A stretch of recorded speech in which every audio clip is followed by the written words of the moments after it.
I'm Michael. This is Ruth, Larson, and we have 3 kids who are a part of RCK, and we've been coming to Sanctuary since January.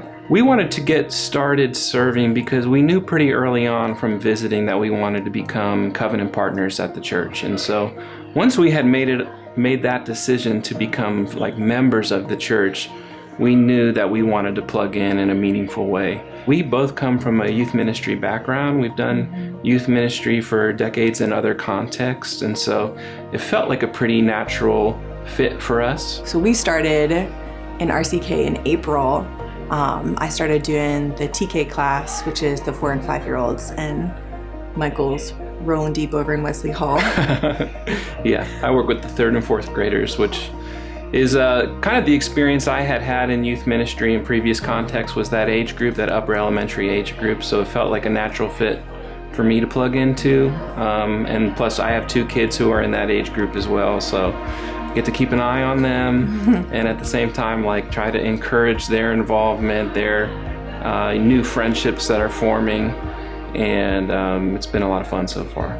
I was really nervous to start RCK, coming from a context where I was known for like over 20 years, and then to jump into taking care of people's kids, like the most important thing to them.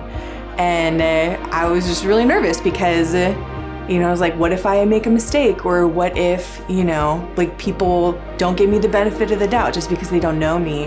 And that was just not the case at all. People were really, really welcoming, so welcoming. And there was just so much space for like brokenness and so much respect for that and so much care for people as a whole and not just as workers or volunteers or something. You're not esteemed necessarily for what you are contributing, but you're just esteemed for who you are and what God has made you to be. And like as we have started RCK, I just feel like that has been like doubled down. It kind of blew me away, just the level of care that people would take in how they communicate to one another, how they speak to each other, how they sacrifice for each other. It's just been really awesome. I would really encourage anybody who's checking out Sanctuary for the first time or wondering, about making this their long-term church home, pray, ask the Lord, where would you have me connect? For us, it was RCK in a small group, but that could be different for people in different life situations. There's just space for people in all sorts of places and for all of them to be welcomed. And that is really great.